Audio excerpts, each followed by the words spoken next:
मैं पढ़ा क्या रही हूँ, माइक्रोबायोलॉजी। ठीक है, आप लोगों का चल क्या रहा है, माइक्रोबायोलॉजी। ठीक है,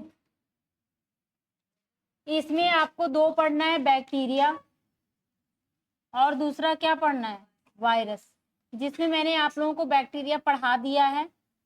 ठीक है, आज आप लोगों को नया आपको टॉपिक स्टार्ट करना है, वायरस।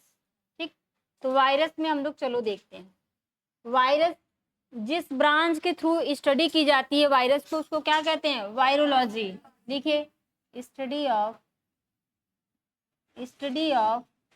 वायरस क्या कहलाता है, वायरोलॉजी।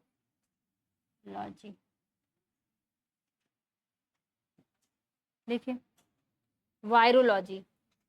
वायरस बेटा आपका लिविंग और नॉन लिविंग के बीच की क्या होती है, कड़ी होती है।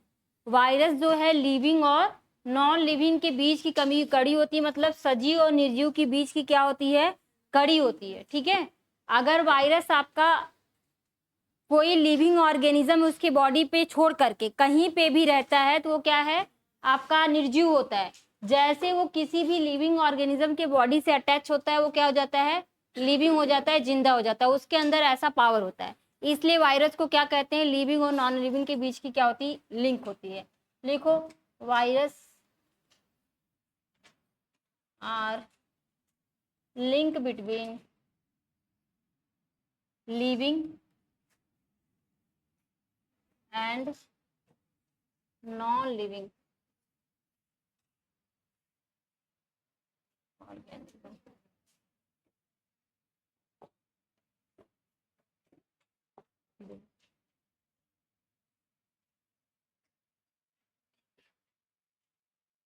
वायरस टर्म किसने दिया है, वायरस शब्द किसने दिया था, virus term was given by, कौन दिए हैं,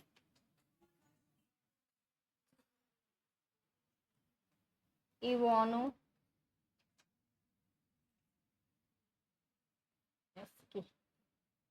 ठीक है,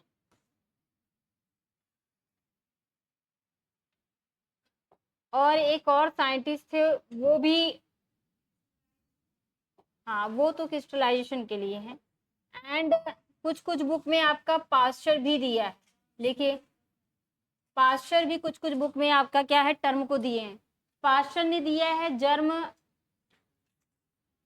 कौन सी थियरी, जर्म प्लाज्मा थियरी। अच्छा, यहाँ पे एक चीज इसलिए बता रही हूँ कि एक इसमें क्वेश्चन बनता है, बड़ा कंट्रोवर्शियल क्वेश्चन होता है, बड़ा विवादित क्वेश्चन है। अगर क्वेश्चन में ये दिया है कि जर्म प्लाज्म थियरी किसने दिया है, अगर वहां ऑप्शन में दो चीज रहे, पास्चर रहे और कोच रहे, कोच बताए थे ना, रॉबर्ट कोच। अगर जर्म प्लाज्म थ्योरी बार बार पूछता है जर्म प्लाज्म थ्योरी किसने दिया है, अगर ये दोनों लोग साथ में रहें तो हमेशा किसको प्रेफरेंस करेंगे, पास्चर को। अगर पास्चर नहीं है तब हम किसको प्रेफरेंस करेंगे, कोच को। समझ में आया, अगर दोनों लोग साथ में दिए हैं तो कोच, क्योंकि बहुत सारी ऐसी बुक है उसमें जर्म प्लाज्म थ्योरी कोच को दिया है, कुछ ऐसी बुक है जिसमें पास्चर को दिया है। परंतु अगर दोनों ऑप्शन में रहते हैं तो हम पास्चर को प्रेफरेंस करेंगे, और अगर आपका ऑप्शन में पास्चर है ही नहीं, सिर्फ कोच दिया है, तो वहां पे हम कोच को प्रेफरेंस करेंगे। कोच ने अपना कोच हाइपो क्या दिया था, थेसिस दिया था ना। तो यहाँ पे ये चीज आप लोग लिख लीजिएगा, यहाँ मैं ये चीज समझा दी हूँ। ठीक है, लिखो। और ये जो टर्म दिए हैं, ये टर्म आपके मोस्टली कौन दिए हैं, पास्चर दिए हैं। और वायरस की जो डिस्कवरी की है इवानोवस्की ने किया है, टीएमबी, टोबैको मोज़ैक वायरस पे। ठीक है, किस पे किए हैं, टोबैको मोज़ैक वायरस पे। लिखिए इसको, डिस्कवर लिखो, discover of virus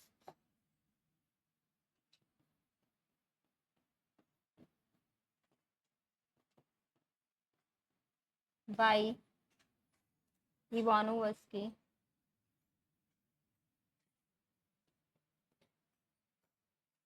in plant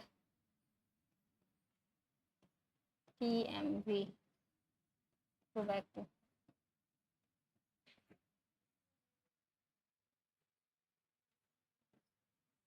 और इस लीप पे उन्होंने कौन सा वायरस डिस्कवर किया है, टीएमबी किए हैं। ठीक है, क्रिस्टलाइजेशन ऑफ वायरस के रवे कौन तैयार किए हैं, स्टैनले। ठीक है, कौन साइंटिस्ट थे आपके, स्टैनले। उनका पूरा नाम क्या है, WM स्टैनले। लिखो, क्रिस्टलाइजेशन ऑफ वायरस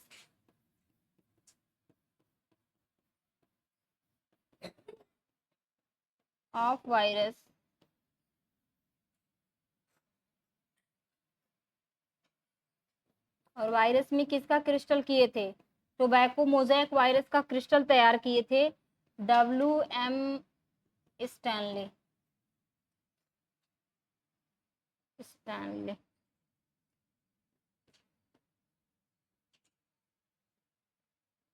ठीक है, ये आपको इतनी चीज याद रह होनी चाहिए जिसमें से आपके क्वेश्चन सब बने हुए हैं, पर मोस्टली आपके जो क्वेश्चन बना है ये आपका PYQ, एक ये आपका ज्यादातर बना है और दूसरा PYQ आपका ये बना, और बाकी सब तो है ही, ये सब तो नॉर्मल सब लोग जानते हैं।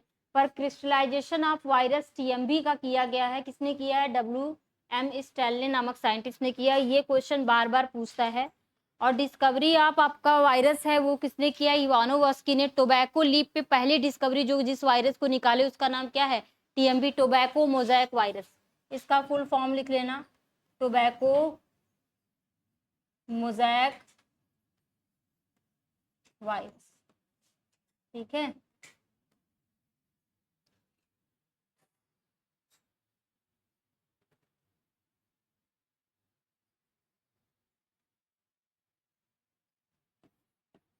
वायरस का नेचर कैसा होता है बेटा, वायरस है कैसा, ये नॉन सेलुलोसिक, ठीक है, यूनिसेलुलर, और कैसा होता है, ऑब्लिगेट पैरासाइट होता है। ठीक है, ऑब्लिगेट है, ऑब्लिगेट मतलब विकल्पी है, ऐसा जरूरी नहीं है किसी चीज पे वो सरवाइव करेगा। ठीक है, ऑब्लिगेट पैरासाइट होता है। हाँ, लिख लीजिए इसको।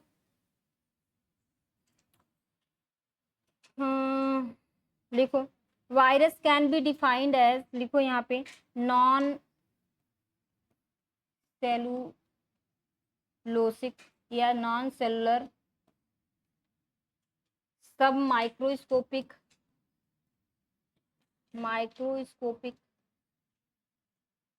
ऑब्लिगेट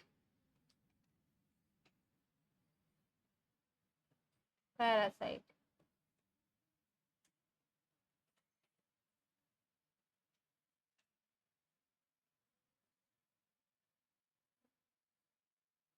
ये किसी भी प्रकार की सेल से नहीं बना होता है, इसको आप माइक्रोस्कोप से ही देख सकते हैं। और कैसा है ये बेटा, ऑब्लिगेट पैरासाइट नेचर का है, पर ऑब्लिगेट है।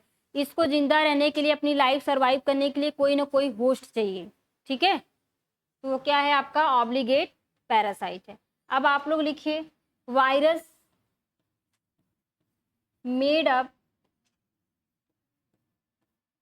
न्यूक्लियोप्रोटीन। वायरस किससे बना होता है, इसमें कुछ पाया नहीं जाता, बस दो चीज पाई जाती है, न्यूक्लिक एसिड प्लस प्रोटीन। इसके प्रोटीन को बोलते हैं कैप्सिड। क्या कहते हैं बेटा, कैप्सिड। मतलब ये इसका क्या है, प्रोटीन। इसकी पूरी बॉडी बेटा सिर्फ न्यूक्लिक एसिड और कैप्सिड से बनी होती है, यही वायरस है। ठीक है, यहाँ इसका क्या है, न्यूक्लिक एसिड है, और ये इसके चारों तरफ क्या है, इसकी कैप्सिड से कवरिंग हुई। और बाकी इसमें कोई ऑर्गन्स नहीं पाए जाते, न माइटोकॉन्ड्रिया, न राइबोसोम, न एंडोप्लाज्मिक रेटिकुलम, कोई भी ऑर्गन नहीं पाया जाता। इसकी बॉडी में बस दो ही कंपोजिशन है, न्यूक्लियोप्रोटीन जिसको कहेंगे, या न्यूक्लिक एसिड और कैप्सिड। न्यूक्लिक एसिड में आपका पाया जाता है RNA और DNA।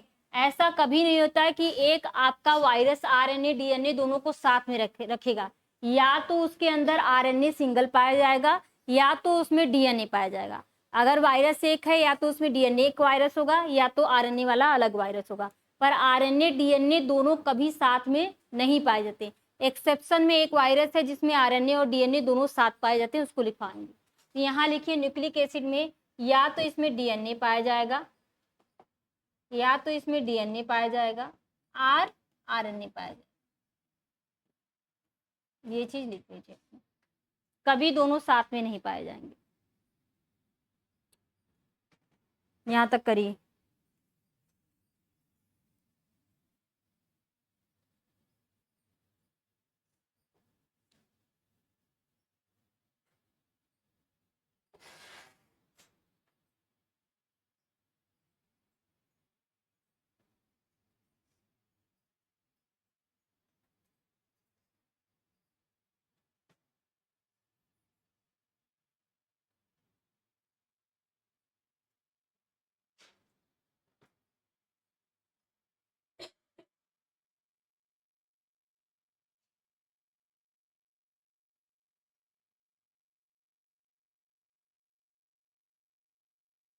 हो गया यहाँ तक? चलिए अभी इसमें दो चीज आप लोग ध्यान से देखिए। मैंने क्या बताया कि जो वायरस होता है नॉन सेलुलर है, मतलब किसी भी प्रकार की इसमें सेल्स नहीं पाई जाती, सब माइक्रोस्कोपिक है, इसको हम माइक्रोस्कोप से ही देख सकते हैं। ऑब्लिगेट पैरासाइट है, इसको जिंदा रहने के लिए कोई विकल्प चाहिए, कोई होस्ट सेल चाहिए, तभी ये जिंदा होता है। ठीक है, फिर मैंने लिखा है कि virus made up nucleoprotein, virus की पूरी बॉडी न्यूक्लिक एसिड और प्रोटीन से बनी होती है। इसके प्रोटीन को कैप्सिड कहते हैं, और इसका जो न्यूक्लिक एसिड होता है या तो डीएनए हो सकता है या तो आरएनए से होता है, कभी दोनों साथ साथ नहीं रहेंगे। पर एक आपका वायरस है जिसको कहते हैं ल्यूको वायरस। ठीक है, इसका एक्सेप्शन क्या है, अपवाद लिखिए, इसका अपवाद लिखिए, अपवाद लिखिए ल्यूको, ल्यूको वायरस। ये एक ऐसा वायरस है जिसमें डीएनए प्लस आरएनए बोथ दोनों के दोनों साथ रहते हैं। ठीक है, दोनों के दोनों क्या रहेंगे, साथ रहते हैं। देखिए यहां तक।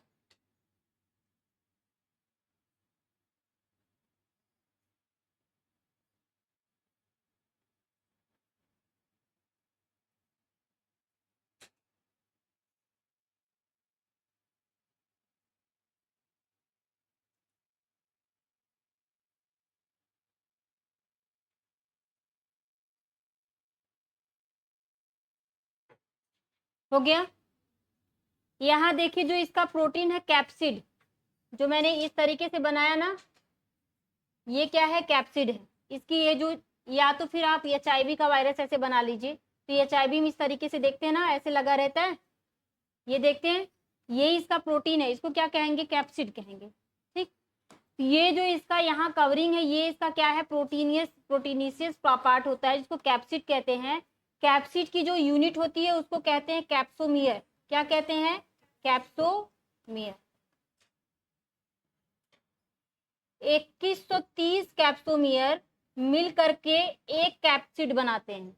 ठीक है, कवरिंग को बनाने के लिए 2130 कैप्सोमियर मिलके बनाते हैं।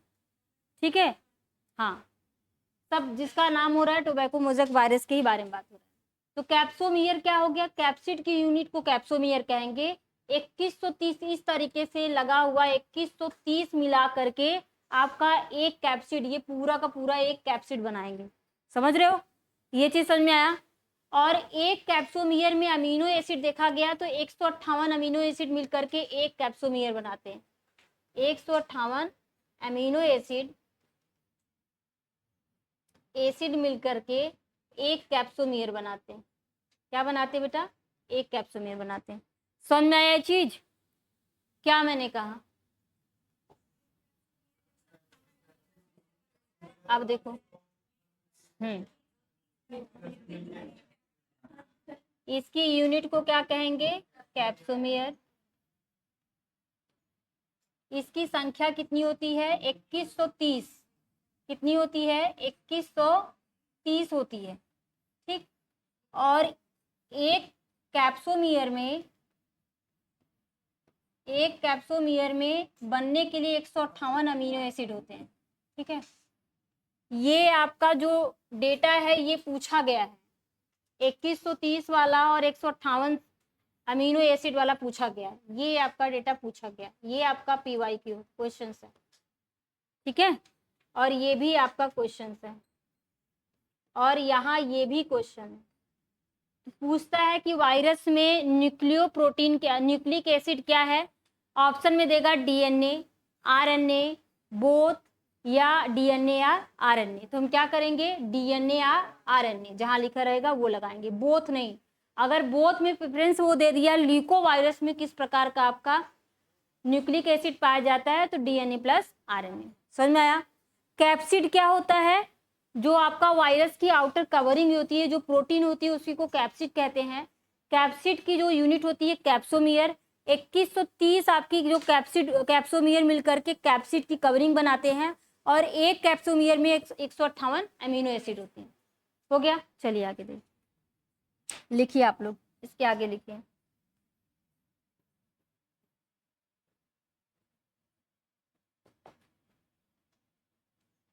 लिखो, इन वायरस, इन वायरस, वायरस में आपका डीएनए भी है और आरएनए भी होता है। डीएनए आपका दो प्रकार का हो सकता है, सिंगल स्ट्रैंडेड डीएनए हो सकता है और डबल स्ट्रैंडेड भी हो सकता है। तो सिंगल स्ट्रैंडेड को इस तरीके से लिखेंगे डीएनए, और डबल स्ट्रैंडेड ये कैपिटल लिखो। और ये क्या है, डबल स्ट्रैंडेड डीएनए, इसको लिखेंगे सिंगल स्ट्रैंडेड डीएनए, और ये हो जाएगा डबल स्ट्रैंडेड डीएनए। इसी तरह आरएनए भी होता है, सिंगल स्ट्रैंडेड आरएनए, और क्या होता है, डबल स्ट्रैंडेड आरएनए। हो गया। ये मोस्टली आपके किस में देखे जाते हैं, एनिमल में। एनिमल में आपका मोस्टली जो डीएनए पाया जाता है, और जो आपका प्लांट होता है उसमें मोस्टली क्या पाया जाता है, आरएनए पाया जाता है। ठीक है, चीज याद रखिएगा, मोस्टली की बात कर रही हूँ, ऐसा नहीं है कि एनिमल में आरएनए नहीं पाया जाता, पाया जाता है। ठीक है, जब आप रेट्रोवायरस पे आएंगे तो वहां पाया जाएगा। ठीक है, परंतु अगर प्रेफरेंस करते हैं तो एनिमल में डीएनए पाया जाता है मोस्टली सबसे ज्यादा, और आपका जो प्लांट होता है उसमें डीएनए नहीं पाया जाता, क्या मोस्टली पाया जाता है, आरएनए। पर कुछ कुछ एक्सेप्शन है जिसमें आपका डीएनए भी प्लांट में पाया जाता है और एनिमल में भी क्या पाया जाएगा, आरएनए भी पाया जाता है। यहाँ तक आप लोग करिए, फिर आगे का समझा रही हूँ।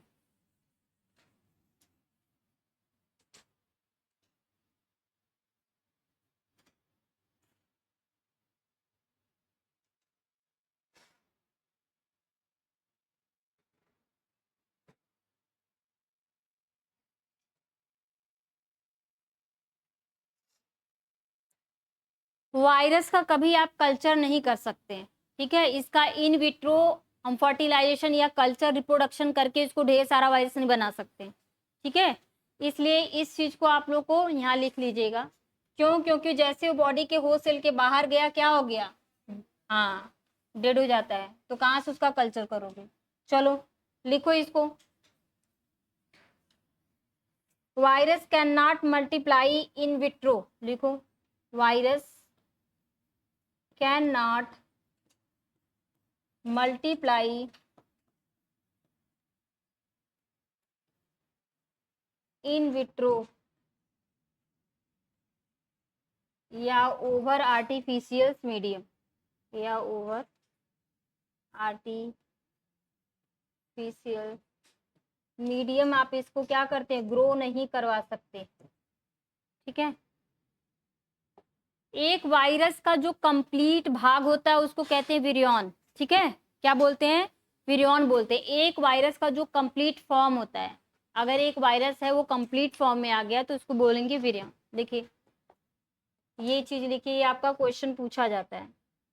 Complete form of virus, complete form of a virus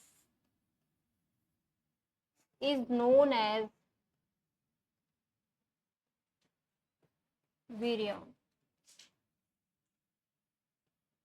ये आपका PYQ बना हुआ है, ये भी आपका बना है, विरियन याद रखिएगा। वायरस का एक मैच्योर फॉर्म या कंप्लीट फॉर्म क्या होता है, विरियन होता है। अब यहाँ पे वायरस क्या है, कंप्लीटली हो गया है, बन गया है पूरी तरीके से, न्यूक्लियो प्रोटीन वगैरह सब कुछ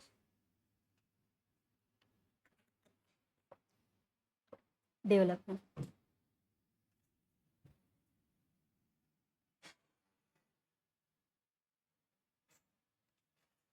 ये जो न्यूक्लियो प्रोटीन नेचर किसने बताया, उस साइंटिस्ट का नाम लिखिए। The nucleo protein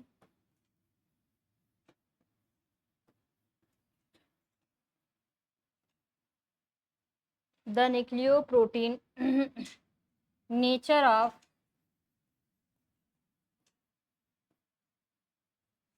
virus was discovered by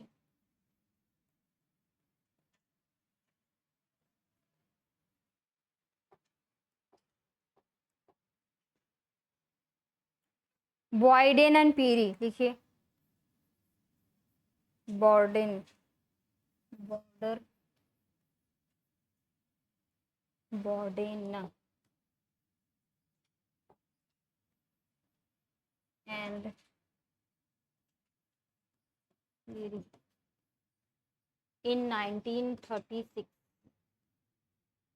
बॉर्डेन और पेरी नामक साइंटिस्ट थे, उन्होंने क्या बताया, वायरस कैसा नेचर रखता है, न्यूक्लियो प्रोटीन नेचर रखता है, इसमें न्यूक्लिक एसिड और प्रोटीन सिर्फ पाए जाते हैं।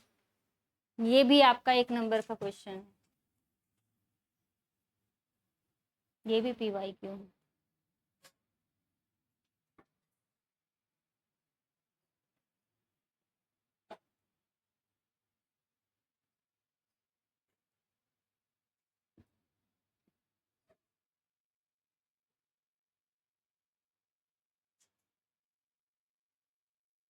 ये जो आपका न्यूक्लियो प्रोटीन है, ये इसका क्या है, वायरस का डीएनए, इसको कहेंगे न्यूक्लियोइड। क्या कहते हैं, न्यूक्लियोइड। और ये अंदर का पार्ट है, इसको कहते हैं कोर, और बाहर के पार्ट को कैप्सोमियर या कैप्सिड, अंदर वाले पार्ट को कोर। तो कोर में आपका क्या पाया जाएगा, न्यूक्लियोइड पाया जाएगा। इसी चीज को लिखिए, nucleic acid core of virus is called nucleoid. Nucleic acid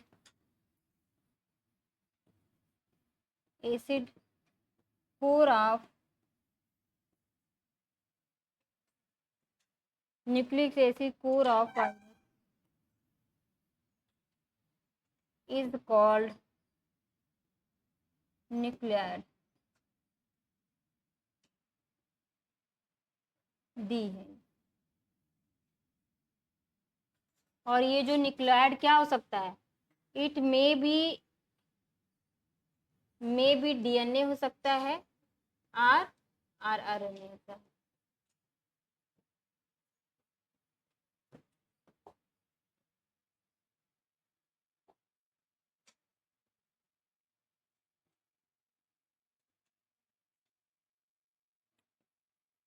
अब वायरस में, जब वायरस से डिजीज होने लगे, तो सबसे पहले इसका वैक्सीन बनाया था पॉक्स वायरस का, किसने, एडवर्ड जेनर ने। ठीक है, एडवर्ड जेनर ने सर्वप्रथम जो आपका पॉक्स वायरस था, चेचक का, क्या बनाया था, वैक्सीन बनाया। ठीक है, इसी चीज को लिखिए, Edward Jenner 1796, Edward Jenner 1796 developed the first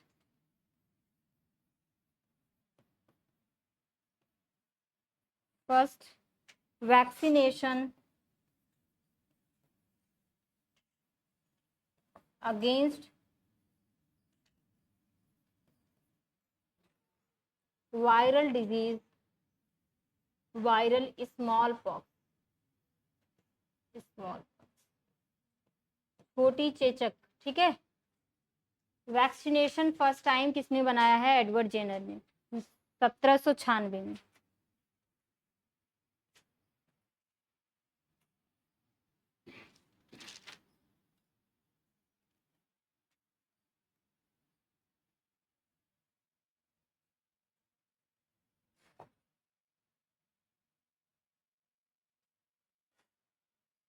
यहाँ तक इसको लिखिए, तो फिर आगे का मैं पेज ले लूँ, हो जाए तो बताइए। एक आपके साइंटिस्ट थे, उनका नाम था विजरेंकिया। ठीक है, इन्होंने कहा क्या है, एक सेंटेंस दिया था, क्या सेंटेंस दिया था, कंटाजियम वाइवम एंड फ्लूडम बोला जाता है, ठीक है। इसका मतलब होता है इन्फेक्शियस फ्लूड, ऐसा फ्लूड जिससे हमें क्या हो, इन्फेक्शन हो, ठीक। तो ये जो बार बार क्वेश्चन पूछा जाता है कि बिजरंकिया, ये पूरा सेंटेंस दे के आपको पूछ देगा कि साइंटिस्ट ने कहा या इसका मतलब क्या होता है, ठीक है। लिखिए बिजरिंक लिखिए भाई, इसका नाम भी तो बड़े बड़े, देखिए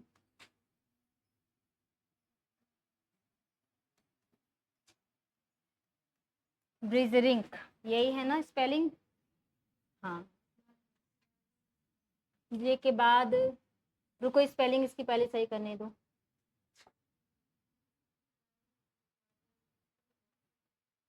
बिजरिंक लिखिए। इन 1896 में ही सेज दैट उन्होंने वायरस के बारे में क्या कहा, एक सेंटेंस दिया है, उस सेंटेंस को लिखिए। कंटाजियम वाइवम फ्लूडम लिखो, कंटाजियम वाइवम फ्लूडम। ये आपका सेंटेंस देके पूछता है, क्वेश्चन ये पूछता है कंटाजिवम वाइवम फ्लूडम, यही सेंटेंस देके पूछ देगा कि साइंटिस्ट ने कहा है, बेजरिंक नामक साइंटिस्ट ने कहा है, इसका मतलब क्या है, दैट्स मीनिंग क्या है इसका, दैट इज लिविंग इनफेक्टियस फ्लूड, लिखिए लिविंग इनफेक्शियस फ्लूड, इसका मतलब होता है लिविंग इनफेक्शियस फ्लूड। इससे क्या होते हैं, इस फ्लूइड से कोई भी इन्फेक्शन हो सकता है।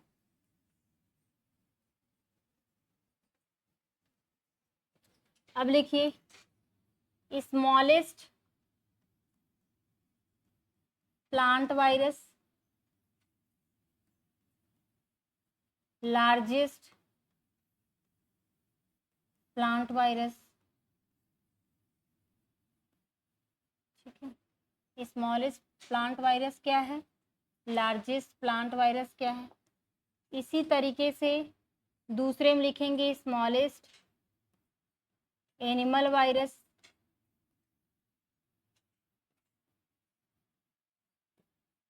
और largest animal virus. Smallest plant virus क्या है बेटा आपका, स्टेलाइट टोबैको नेक्रोसिस, लिखिए सैटेलाइट, सैटेलाइट, हाँ satellite tobacco necrosis, satellite tobacco necrosis, STNV virus, ठीक है। STNV ऐसे देख के पूछता है, STNV मतलब satellite tobacco necrosis virus. Largest plant virus लिखिए,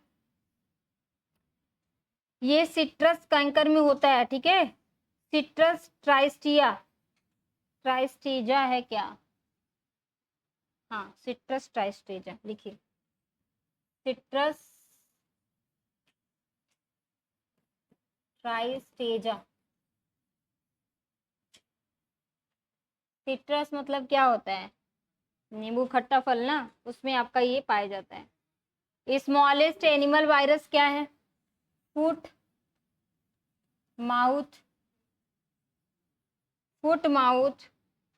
वायरस ऑफ कैटल, कैटल में जो होने वाले जो आपके चौपाए होते हैं उनके माउथ और फुट में जो इन्फेक्शन हो जाता है जिनसे उनकी डेथ हो जाती है, वो वायरस के थ्रू होती है, उसको कहते हैं smallest animal virus.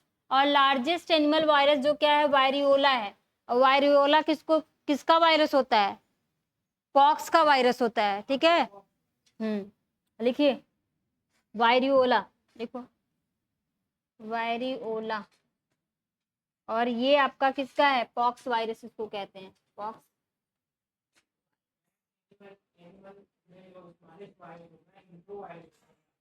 Intro,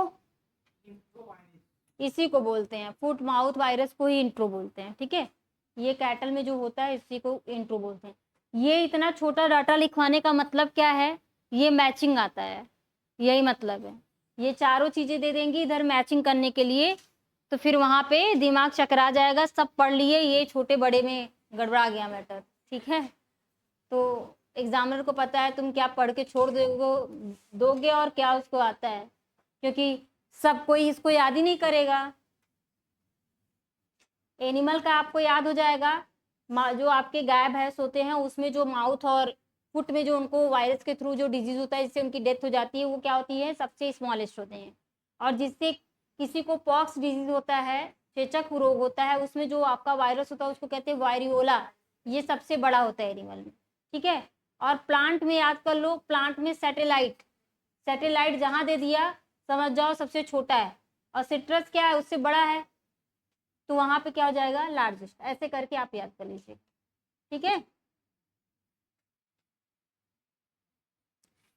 Beijerinck नामक साइंटिस्ट जो थे उन्होंने एक सेंटेंस किया, कंटाजियम वाइवम फ्लूइडम। क्या कहें, कंटाजियम वाइवम फ्लूइडम। कंटाजियम का मतलब होता है प्रदूषित होना, नहीं कहते कंटामिनेटेड फूड है, प्रदूषित जल है, उसी से कंटाजियम हो गया।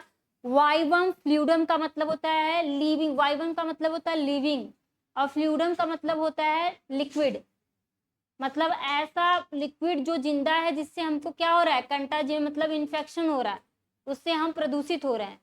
उसी चीज को कहा है बिजरिंक ने अपना सेंटेंस देकर के, भारी भरकम, कंटाजियम वाइवम फ्लूइडम। ठीक है, इसका मतलब होता है लिविंग इन्फेक्टियस फ्लूइड, जिससे हम ऐसे फ्लूइड से क्या होता है, इन्फेक्शन होता है। बिजरिंग नामक साइंटिस्ट ने 1896 में कहा दिया है। ये भी आपके क्वेश्चंस बहुत बार बनेंगे, और ये जो क्वेश्चन बनते हैं बेटा मोस्टली आपके मैचिंग के क्वेश्चन रहते हैं। ठीक, किनको, हाँ कह सकते हो, ये भी है, ये भी है, ठीक कह रहे हैं, याद आया। लिखिए, स्टैनले वाला मैंने लिखवा दिया था ना, क्रिस्टलाइजेशन किए थे टीएमबी का, इसके लिए इनको नोबेल प्राइज मिला था स्टैनले को। ठीक, ये हो गया। इसके बाद है, चलिए देखिए, ग्राफिकली अगर हम इसको क्या करेंगे, ग्राफिकली अगर देखा जाता है, हम इसको कंप्यूटराइज चीजों से वायरस के बारे में ग्राफिकली चीजों को हम एनालिसिस करते हैं, तो उसको हम क्या, कौन सा सेंटेंस देते हैं, क्रिप्टोग्राम। क्या बोलते हैं, क्रिप्टोग्राम कहते हैं। इसमें जो भी आपका जो बनता है वो 4 पेयर्स में बनते हैं। ठीक है, अब आप असिस्टेंट प्रोफेसर की करते तो मैं और हाई तक पढ़ाती, पर जितने लेवल तक है इतना जानते रहिए।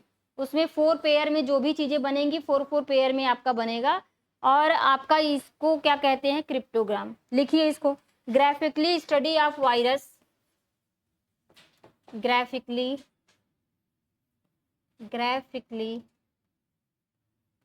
स्टडी ऑफ वायरस, इसको बोलते हैं क्रिप्टोग्राम। क्रिप्टोग्राम के थ्रू हम क्या करते हैं, वायरस का ग्राफिकली स्टडी करते हैं। ठीक है, इसमें जो इसका कोड होता है हमेशा 4 पेयर कोड होते हैं। कोड जो इसका बनता है हमेशा 4 पेयर में रहेंगे, ऐसे ABCD एक पेयर हो गया, मान लो AB हो गया एक पेयर, DC 2 पेयर, DEEF, तो इस तरीके से 4 पेयर में हमेशा कोड होंगे। ठीक है, ये चीज याद रखिएगा। चलिए आगे, इसके बाद क्या बचा है, और ये जो क्रिप्टोग्राम है इसको डिस्कवर किसने किया है, ये टेक्निक दिया किसने है, डिस्कवर्ड बाय जिप्स हैं, जिप्स एंड हैरिसन। हैरिसन ने 4 पेयर्स कोड बनाया और उसका नाम क्या लिखा, क्रिप्टोग्राम। 1968 में इन्होंने क्रिप्टोग्राम की डिस्कवरी की थी। मतलब इसमें ग्राफिकली हम इस वायरस की स्टडी करते हैं। ये भी पूछा गया है क्रिप्टोग्राम का मतलब क्या होता है, ग्राफिकली स्टडी ऑफ वायरस, इसको दिया किसने, गिब्स और हैरिन ने। 1968 में हमेशा इसमें 4 पेयर्स कोड यूज होते हैं। देखिए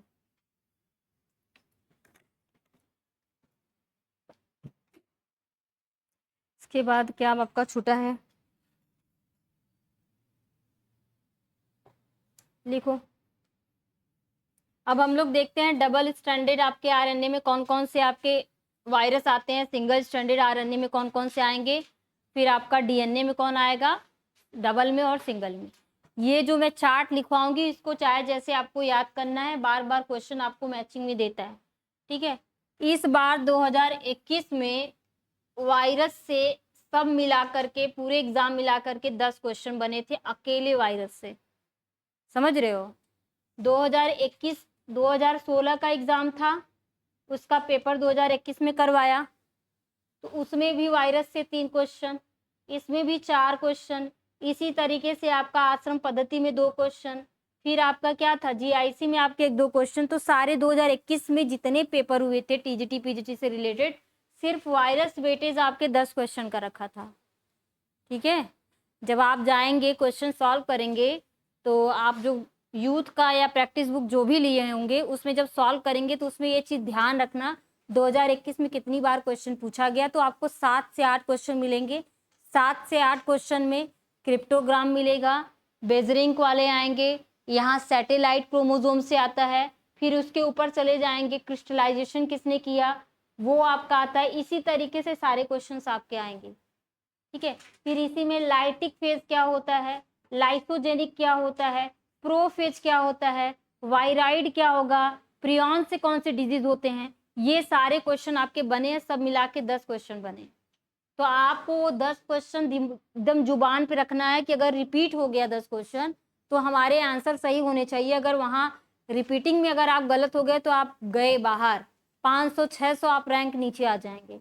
जो बच्चे रिपीटेड क्वेश्चन गलत करते हो 500-600 रैंक धड़धड़ा के नीचे आ जाते हैं, ये याद रखिएगा। रिपीटेड क्वेश्चन गलत नहीं होना चाहिए, इसलिए बार बार कहते हैं कि कम से कम 10 बार यूथ पढ़ो, 10 बार घटना चक्र पढ़ो कि सारे क्वेश्चन ऐसे याद हो जाएं कि अगर कोई कहीं पे तुम मॉडल पेपर कर रहे हो या कोई तुमसे ये क्वेश्चन पूछे तो तुम्हारे दिमाग में ये लिंक करे कि अरे हमारे ये यूथ का क्वेश्चन था, ये हमारे शिल्पी का क्वेश्चन है, ये हमारे घटना चक्र से क्वेश्चन उठाया गया है, समझ रहे हो।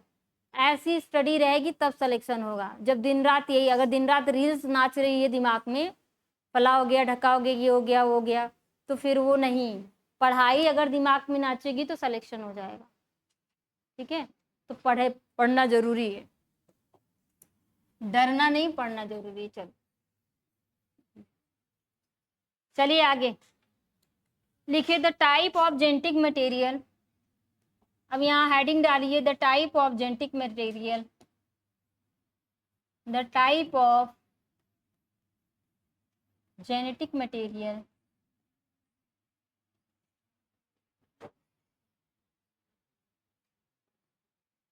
Variable, genetic material variable in different virus, different virus. Her virus में इसका जेनेटिक मटेरियल का टाइप अलग होता है। किसी में सिंगल स्ट्रैंडेड आरएनए होता है, किसी में डबल स्ट्रैंडेड आरएनए हो जाएगा, किसी में सिंगल स्ट्रैंडेड डीएनए हो गया, तो किसी में डबल स्ट्रैंडेड डीएनए। तो हर वायरस के जेनेटिक मटेरियल एक दूसरे से क्या होते हैं, वेरिएबल होते हैं, अलग अलग होते हैं। तो देखते हैं कैसे कैसे हैं भाई। पहला लिखिए डबल स्ट्रैंडेड डीएनए, ये लिखिए double stranded DNA, double stranded DNA, double stranded DNA virus. वो कौन से वायरस है जिसमें डबल स्ट्रैंडेड डीएनए पाए जाते हैं, उसको हम लोगों को लिखना है। पहला लिखिए,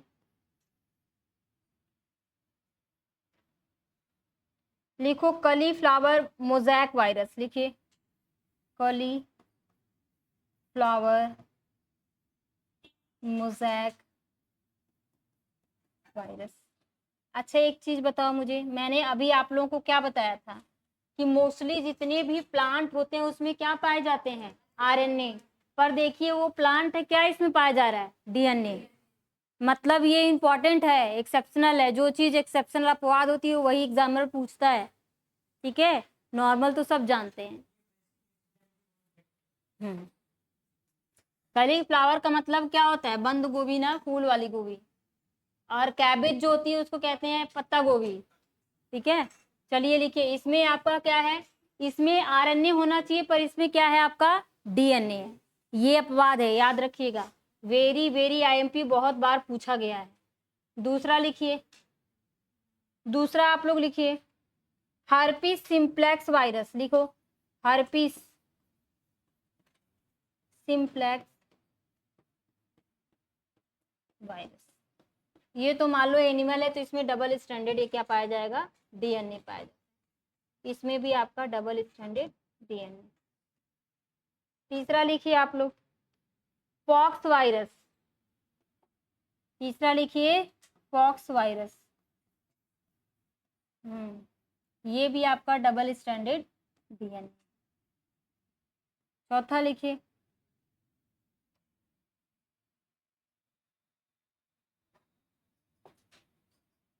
बैक्टीरियोफेज बेटा डबल स्टैंडर्ड नहीं होता, वो सिंगल स्टैंडर्ड डीएनए होता है, ठीक है।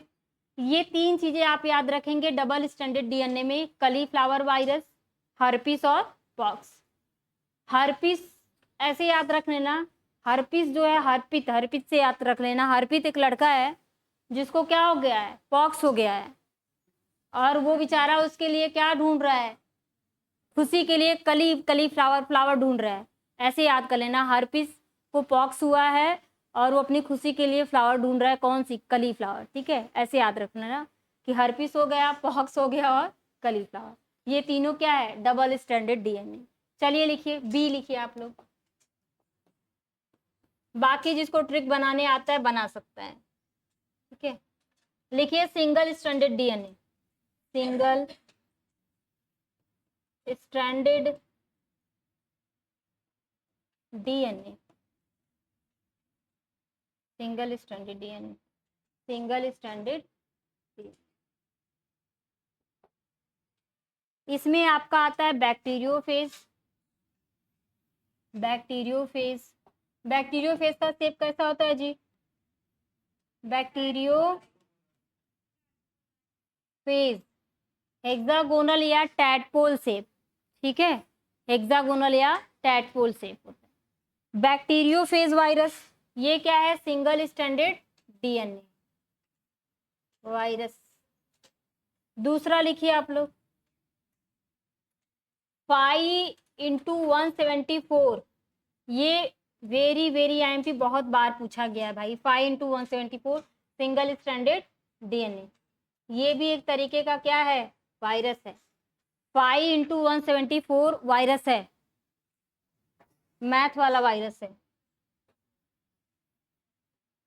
तीसरा लिखिए, bean golden, bean golden mosaic virus,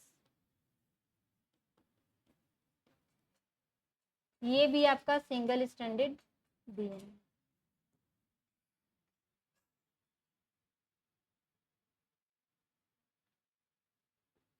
next लिखिए मेज,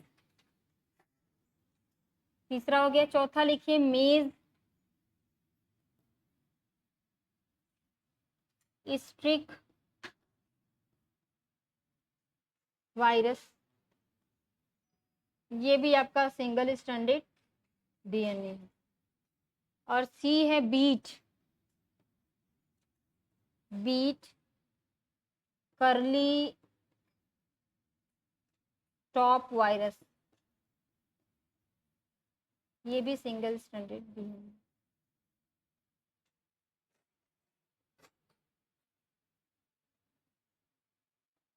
इसको इस तरीके से याद रख सकते हैं, एक मेज है, ठीक है, मेज के ऊपर हमने क्या रखा है, बीन, क्या रखा है, बीन रखा है। इस बीन को खाने के लिए कौन आएगा, बैक्टीरियोफेज, ठीक है। और इसको हम क्या करते हैं, बीट करते हैं, मार देंगे तो इसका क्या हो गया, 5×174 टुकड़े हो गए, ठीक है, याद कर लीजिएगा, ठीक। ये मेज है तो मेज वायरस हो गया, उसके ऊपर हमने क्या रखा, बीन, तो बीन वायरस हो गया। इसको खाया किसने, बैक्टीरियोफेज ने, और हमने इस पे क्या कर दिया, बीट कर दिया, मतलब बीन या बीट कर दिया, बीट लग दिखे ना, बीट मतलब ऐसे मुक्का मारा तो ये कितने टुकड़ों में टूट गया, 5 × 172। ठीक है, याद कर लेना, सिंगल स्टैंडर्ड डीएनए। ना हो तो वहाँ ट्रिक लिख लो, बना लो, मेज बना लो, बीन रख लो, ठीक है, बैक्टीरियोफेज डाल दो और मुक्के से ऐसे मारते रहो और उतने टुकड़े में टूट गया। तो सिंगल स्टैंडर्ड डीएनए मतलब एक ही मुक्का मारा है, सिंगल स्टैंडर्ड डीएनए, तो ये टूट गया। इसको याद कर लीजिए। अब इससे बड़ा ट्रिक क्या दें तुम लोगों को। मेज पे हमने बीन रखा है, बैक्टीरियोफेज को खाने के लिए आया, हमने उसको बीट किया तो उसके कितने टुकड़े हो गए, 5 × 174, और एक ही बीट किया है सिंगल स्टैंडर्ड डीएनए, क्योंकि डीएनए हम में पाया जाए तो हम ही बीट कर रहे हैं, आरएनए नहीं, डीएनए तो हमारे अंदर पाया जा रहा है। ठीक, चलिए क्या हो गया, सिंगल स्टैंडर्ड डीएनए हो गया, डबल स्टैंडर्ड, अब लिखिए डबल स्टैंडर्ड आरएनए, लिखिए डबल स्टैंडर्ड, सी लिखिए डबल स्टैंडर्ड आरएनए। आपने डीएनए पढ़ लिया, single standard, double standard DNA और सिंगल स्टैंडर्ड डीएनए। अब लिखिए double standard RNA, double standard RNA,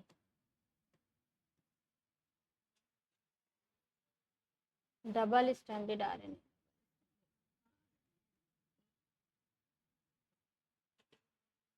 पहला लिखिए रियो वायरस, रियो वायरस, ये क्या है, डबल स्टैंडर्ड आरएनए।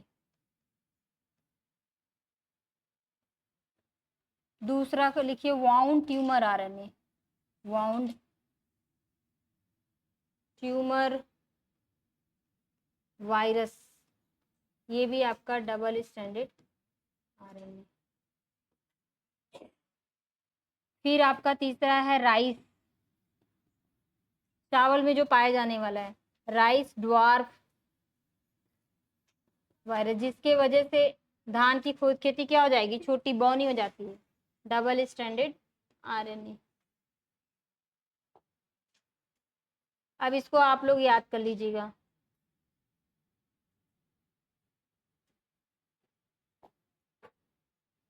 याद कर सकते हैं, रियो, रियो एक लड़का है जो कहाँ गया है, राई चावल की खेती में, और उसको क्या लग गई, चोट लग गई, ठीक है, वाउंड से याद रख लेना, ट्यूमर हो गया उसको उसमें जाने की वजह से।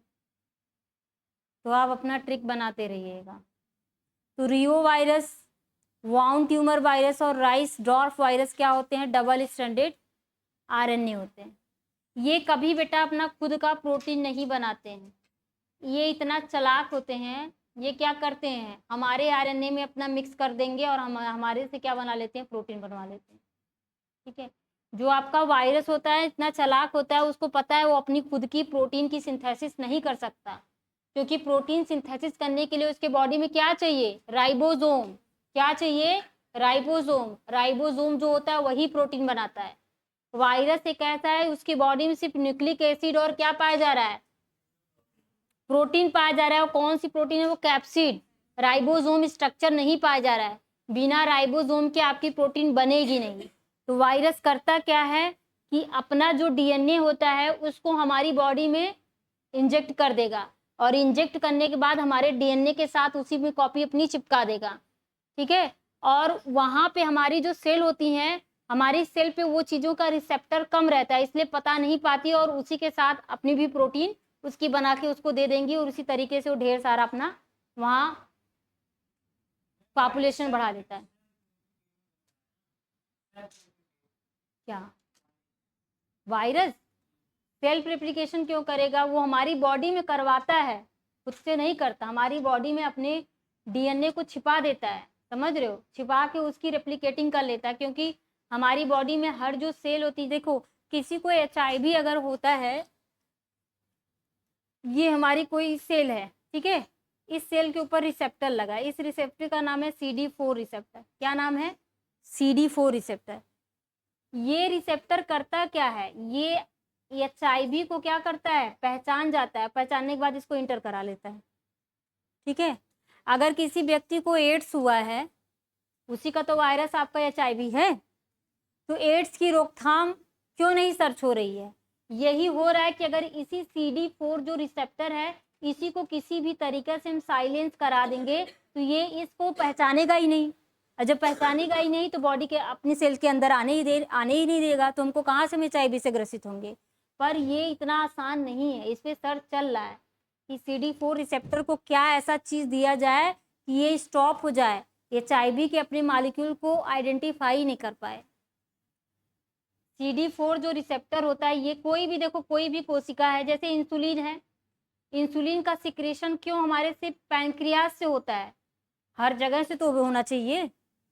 इंसुलिन का जो जीन होता है हमारी स्किन में भी है, हमारे हैंड पे भी है, हर जगह है, पर इंसुलिन के जीन के लिए जो रिसेप्टर होता है जिससे उस जीन को अपने तरफ खींचता है, वो सिर्फ पैंक्रियाज के ही में ही पाया जाता है। ये जो आपका पैंक्रियाज है, पैंक्रियाज में आपका जो अल्फा है, बीटा है और डेल्टा सेल है, तो इसमें जो बीटा है इन्हीं से तो निकलता है ना इंसुलिन, इससे ग्लूकागॉन निकलता है, इससे सोमैटोस्टैसिन। तो हमको क्या लेना है? इंसुलिन नहीं लेना है। तो इंसुलिन ना अल्फा सेल पे इसका रिसेप्टर पाया जाएगा, ये 3 सेल है, ठीक है, अल्फा है, बीटा है और डेल्टा है, तो इसी पे इंसुलिन का सिर्फ रिसेप्टर पाया जाएगा और यहीं से इंसुलिन निकलेगा और इसी पे इंसुलिन जा करके बाइंड हो जाता है, ठीक है। हमारे स्किन पे रिसेप्टर नहीं है, इसलिए यहाँ इंसुलिन अगर है भी तो इनएक्टिव फॉर्म है, कोई मतलब नहीं। उसी तरीके से हमारी जो कोशिका होती है, उस कोशिका पे CD4 रिसेप्टर होता है, और वो कोशिका क्या होती है? T lymphocytes. क्या होती है? T lymphocytes. HIV का जो मॉलिक्यूल्स होता है टी लिम्फोसाइट्स को ही खा जाता है। तो इसी टी लिम्फोसाइट्स क्या करती है हमारी बॉडी में? एंटीबॉडी बनाती है। क्या बनाती है? एंटीबॉडी। और एंटीबॉडी हमारी इम्यूनिटी के लिए रिस्पॉन्सिबल होता है। तो इसी जो टी लिम्फोसाइट्स है, इसी ये जो आपका टी लिम्फोसाइट्स है, इसी के ऊपर रिसेप्टर लगा होता है, किसका? CD4 रिसेप्टर होता है, और CD4 रिसेप्टर HIV को पहचान के अपने अंदर ले लेता है, और जैसे अंदर लेगा इसको क्या करेगी? खा जाती है HIV। तो हमारी इम्यूनिटी क्या होती है? धीरे धीरे डाउन हो जाती है। तो जो साइंटिस्ट लोग हैं इसी CD4 रिसेप्टर को क्या करें? स्टॉप करवाने के लिए किया जा रहा है। और आपका जो HIV इसके ऊपर भी रिसेप्टर पाया जाता है, अगर या तो इसको स्टॉप करवा दे या तो इसको, जिस दिन इसका सर्च हो जाएगा उस दिन एड्स का क्या हो जाएगा? क्योर हो जाएगा, ठीक है, इलाज हो जाएगा। तो ये आपकी सर्चिंग प्रॉपर्टी है। तो इतने खतरनाक वायरस होते हैं, ठीक है। वायरस करता क्या है? उसको अगर इन्फेक्ट कराना, अपनी प्रोटीन बनाना है, ये सपोज दैट कोई सेल है, कोई होस्ट सेल है जिसके अंदर इसको घुसना है, और ये आपका वायरस है। तो ये वायरस करता है क्या है बेटा? अपने ये होस्ट सेल का DNA है, ठीक है, और ये अपने DNA को इसके अंदर पहले ट्रांसफर करेगा और इसके टुकड़े टुकड़े कर देगा, और इसी एक टुकड़े में अपने DNA को क्या करता है? ला करके अपनी जेनेटिक मटेरियल को छिपा देता है। अब ये पहचान ही नहीं पाएगा, जब ये रेप्लिकेट करेगा तो ढेर सारी कॉपी बनेंगी, उसी तरीके से इसकी भी कॉपी बनती चली जाएगी। ये सोचो इतना चालाक है कि हमारी बॉडी में ही अपनी प्रोटीन बनवा ले रहा है और अपनी जनसंख्या बढ़ा दे रहा है। तो इतना डेंजरस वायरस होता है, आसान चीज़ नहीं है। चलो आगे पढ़ते हैं, इतना नॉलेज बहुत है। चलिए, इसके बाद क्या लिखे? Double stranded RNA। अब लिखिए सिंगल स्ट्रैंडेड RNA, डी लिखिए, सिंगल स्ट्रैंडेड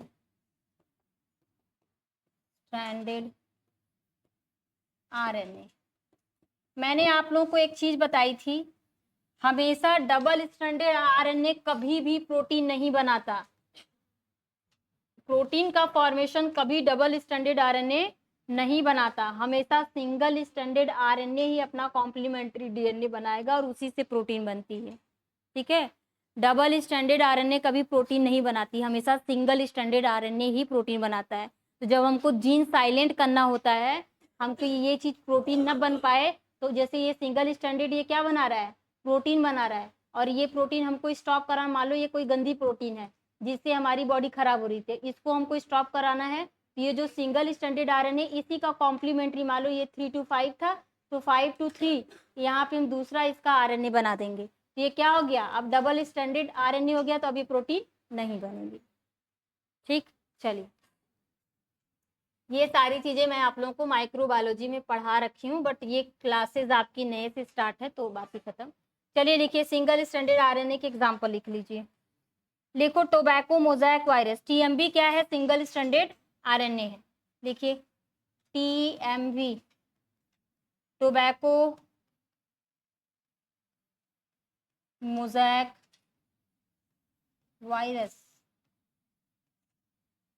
दूसरा लिखिए कुकुम्बर मोजैक वायरस, ककड़ी में होने वाले जो आपके डिजीज होते हैं। तीसरा लिखिए पोटैटो वायरस, ये भी आपका सिंगल स्टैंडर्ड आरएनए है। ये भी आपका सिंगल स्टैंडर्ड आरएनए। फिर आपका पोलियो वायरस, क्या है? Polio virus. चौथा है आपका पोलियो वायरस, सिंगल स्टैंडर्ड।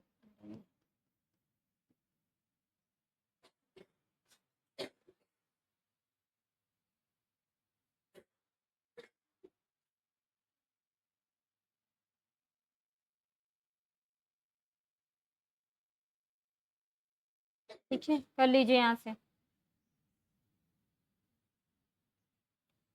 इसके बाद यहाँ पे बेटा आप लोग थोड़ा सा नोट करके लिख लेंगे तो इसको यहाँ तक करो, फिर बताते हैं। करो आगे।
यहाँ से सबको समझ में आया? किसी को कोई दिक्कत तो बताया नहीं, जो ना समझ में आया हो अभी तक मैंने जितना पढ़ा है समझ आया ना?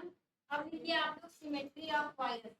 वायरस की सिमेट्री मतलब शेप कैसी कैसी होती है। चलिए नेक्स्ट लिखिए सिमेट्री ऑफ वायरस। एक मिनट कुछ बैक ऑफ। चलिए इसमें देख लीजिए इंपॉर्टेंट कौन कौन से उसके स्टार लगा लो। पोलियो वायरस स्टार लगाओ, टीएमबी स्टार लगाओ, दो वायरस यहाँ करो।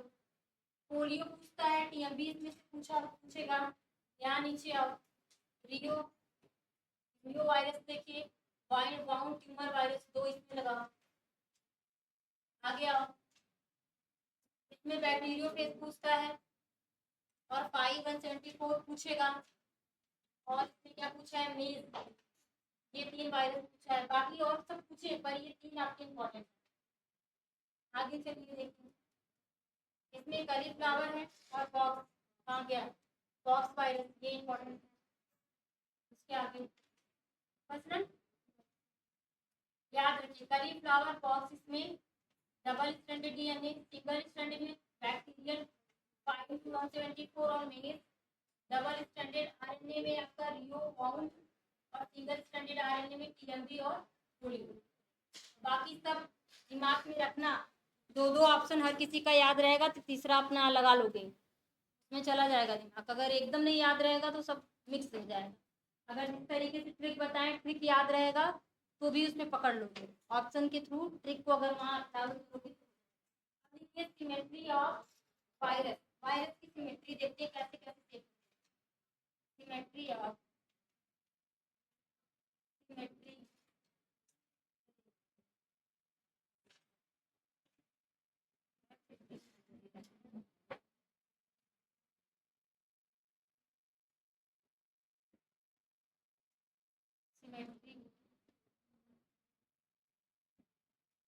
सिमेट्री ऑफ मोस्टली आपके 3 सिमेट्री दिखते हैं। एक, दो, देखिए तो क्यूबिक सिमेट्री है, क्यूबिक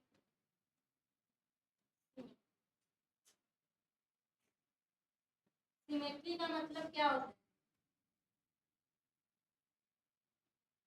सिमेट्री का मतलब होता है किसी स्ट्रक्चर को डिवाइड कर देना। बताया थी ना, रेडियल सिमेट्रिकल, लैटरल होता है, ठीक है, बाईलैटरल होता है, उसी को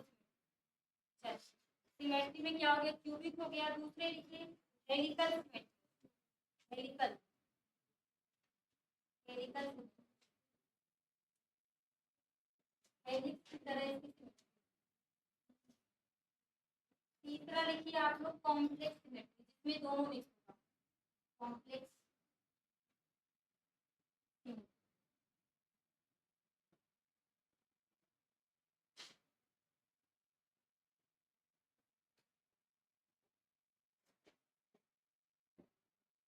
क्यूबिक सिमेट्री मतलब क्यूब की तरह, इस तरीके से जैसे आपका डाइस होता है ना क्यूब, उस तरीके से इसका स्ट्रक्चर होता है। तो कौन कौन से वायरस होते हैं जिनके अंदर क्यूबिक सिमेट्री होती है? लिखो herpes, herpes, polio, 5x174, adeno में क्या, adeno virus, bacteria.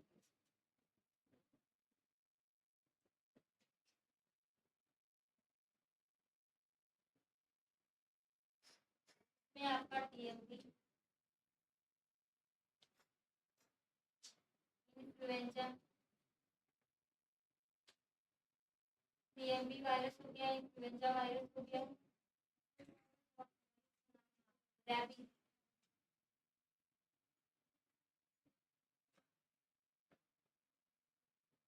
Rabies virus में होने वाले डिजीज का नाम क्या है? पॉक्स वायरस एंड मेनी, क्या नाम है उस डिजीज का? हाँ, और उस डिजीज का नाम क्या है? Hydrophobia, bacteriophage, bacterio.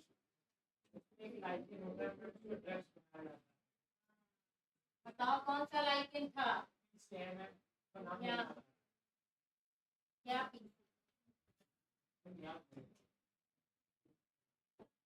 पारमेलिया,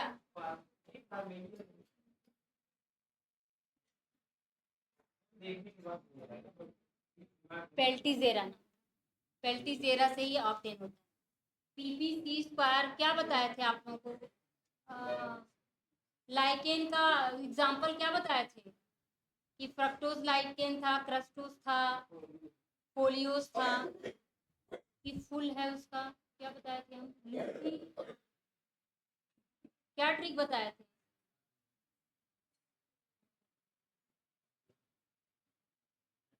बोलो।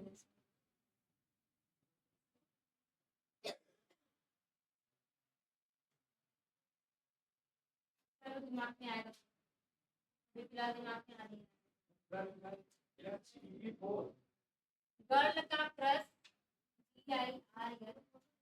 गर्ल का क्रश पीपी फूल है, उसे कल से फ्रूट दो, क्या दो? फ्रूट दो। लाइकेन का, लाइकेन आपका 3 प्रकार का था, क्या था? क्रस्टोस था, पोलियोस था, और क्या था? फ्रक्टोस था, फ्रक्टियोस, ठीक है। तो कौन सा क्रस्टोस है, कौन सा पोलियोस है, कौन सा फ्रक्टियोस है? ग्राफिक्स था, और ये राइजोमार्फा था, लाइकोनोरा था, ठीक है। का क्रस्ट से क्रस्टियोस हो गया, पी से पेल्टीजेरा, पी से पारमेलिया, पोलियोस हो गया, पू से कुस्निया, कल से क्लेडोनिया, ये क्या है आपका? फ्रक्टियोस। बियर्ड, हाँ, जैसे आदमियों का दाढ़ी होता है ना, उस तरीके से इसका होता है। और इससे उसनिक एसिड बनता है, उसनिक एसिड निकलती है। ये सारी चीजें मैंने लाइकेन में आप लोगों को फिर से पढ़ाया। लाइकेन भी पूछता है कौन सा लाइकेन क्रस्टियोस है, कौन सा फोलियोस है, फिर से आपको याद रखना है। गर्ल का जो क्रस्ट है वो पीपी फूल है और उसे कल से क्या दो, फूट दो। चलिए इसको लिख लीजिए आप लोग। Cubic symmetry, herpes, polio, 5 to F24 adeno bacteriophage में है। टीएमवी, इन्फ्लुएंजा, रेबीज का हेलिकल है, कॉम्प्लेक्स दोनों मिलाकर के पॉक्स और मेनी बैक्टीरियोफेज। बैक्टीरियोफेज के टाइप होते हैं, ठीक है। लैम्डा फेज होता है उसका। ये बहुत अच्छा है, यहाँ तक देखिए। अगर कोई वायरस जो इन्फेक्ट करता है, ठीक है, वायरस का जो कंप्लीट आपका जो फॉर्म होता है उसको क्या बोलते हैं, विरियन। वायरुलेंट क्या होता है, जिसके थ्रू क्या होता है, इन्फेक्टियस जो आपका वायरस होता है जिससे कोई भी चीज इन्फेक्ट होता है उसको कहते हैं विरियन। क्या विरुलेंट बोलते हैं, विरुलेंट। इस चीज को लिखो तो स्ट्रॉन्ग, देखो स्ट्रॉन्ग इन्फेक्टियस स्टेट, या ये और strong pathogenic, pathogenic, strong pathogenic virus called virulent. Virulent का मतलब होता है ऐसा वायरस जो क्या हो, पैथोजेनिक नेचर का हो, मतलब उनको डिजीज का, उसको कहेंगे वायरुलेंट। और एक मैंने बताया था विरियन। विरियन क्या है, ये भी कह सकते हो, या परफेक्ट स्टेज ऑफ वायरस। यहाँ तक कर लीजिए। इसके बाद देखिए सबसे ज्यादा म्यूटेशन किस वायरस में होता है, हाईली म्यूटेशन पावर किसमें पाई जाती है, एचआईवी। हाईली, ये आपका क्वेश्चन बना हुआ है अभी, ये बीपीएससी का क्वेश्चन बना हुआ था बिहार का।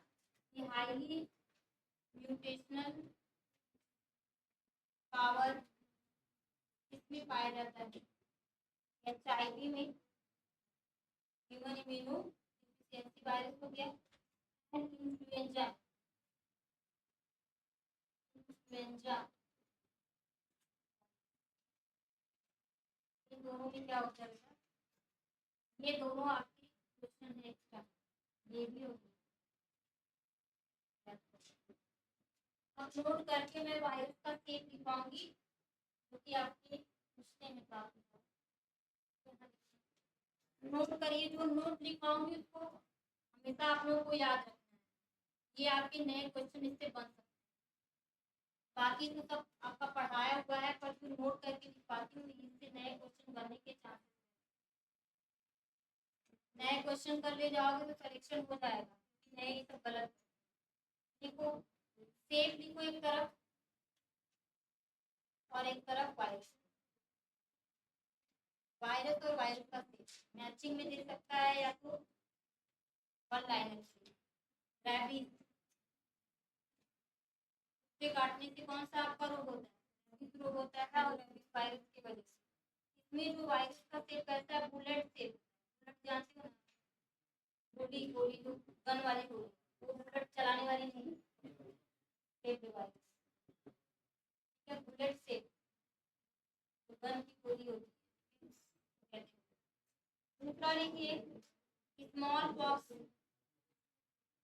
स्मॉल पॉक्स वायरस लिखिए, इसका सेप कैसा होता है, ब्रिक, ब्रिक जानते हो, ईट, ब्रिक सेप होता है।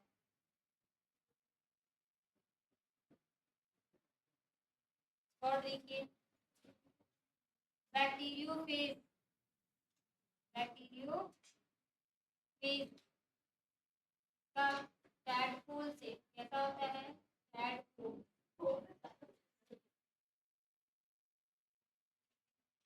और चौथा है एचआईवी। एचआईवी कैसा होता है जी, वेरी गुड, स्फेरिकल।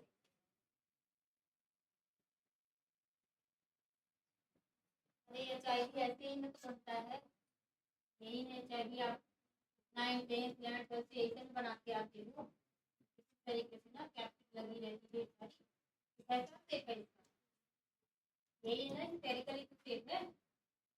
चलिए आगे, कोरोना वायरस का कैसा शेप होता है बताओ, कोरोना कोरोना का शेप बताओ, उसको भी स्फेरिकल बताओ, उसका नाम ही कोरोना है तो क्राउन शेप, इसी क्राउन शेप की वजह से इसका नाम क्या रखा गया है। देखिए अब जानते रहिए कि कोरोना वायरस कैसा है, क्राउन शेप। ये आपको एक नया नॉलेज मिला होगा। चलो जो जानते होंगे उसको तो छोड़।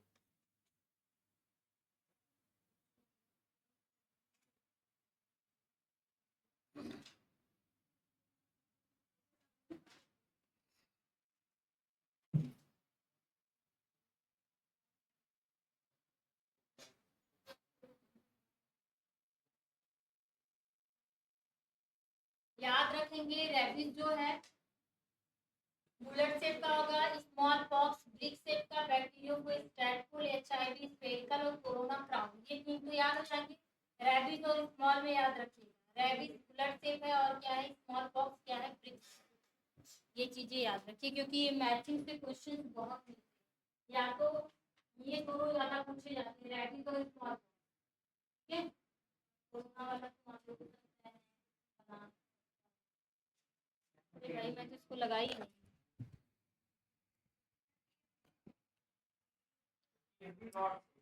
टीएमबी आपका जो होता है ये बैसिलस सेप होता है।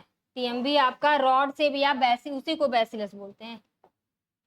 ठीक है, टीएमबी रॉड सेप या उसी को बैसिलस कहते हैं। और ये टीएमबी किस में होते हैं, ग्रैप्स की तरह रहते हैं, गुच्छे में रहते हैं इस तरीके से। ठीक है, चल देखिए अब आप लोगों को पढ़ना ही है टीएमबी।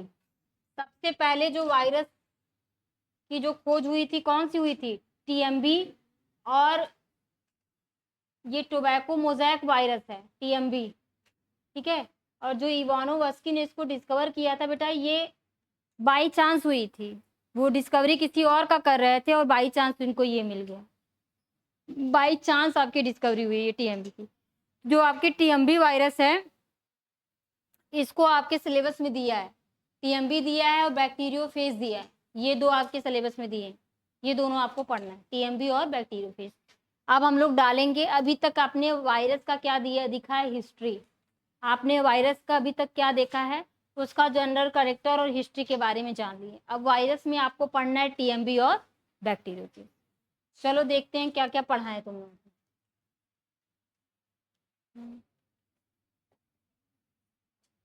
अच्छा नेक्स्ट प्रीवियस यही है ना। आप लोगों को वायरस से मैंने यहाँ से स्टार्ट करवाया था। ये वायरस की स्टडी से लेकर के मैंने सब चीज़ें आप लोगों को समझा दिया है। ठीक है, चलो फटाफट थोड़ा सा देख लो। वायरस क्या है, हम आप लोगों को माइक्रोबायोलॉजी पढ़ा रहे हैं जिसमें बैक्टीरिया और वायरस है। बैक्टीरिया मैंने पढ़ा दिया है, वायरस बाकी था। वायरस की स्टडी को वायरोलॉजी कहते हैं। वायरस लिविंग और नॉन लिविंग के बीच की क्या होती है, कड़ी होती है। वायरस टर्म इवानोवस्की या पास्चर दिए हैं, पास्चर ने और क्या दिया है, जर्म प्लाज्म थियरी दिया है। वायरस का डिस्कवरी जो किए हैं सर्वप्रथम इवानोवस्की ने किसमें, टोबैको के लीफ में, और जो वायरस निकाले उसका नाम क्या है, टोबैको मोज़ैक वायरस। वायरस का क्रिस्टलाइजेशन मतलब वायरस के जो रवे तैयार किसने किया है, WM स्टैनले ने।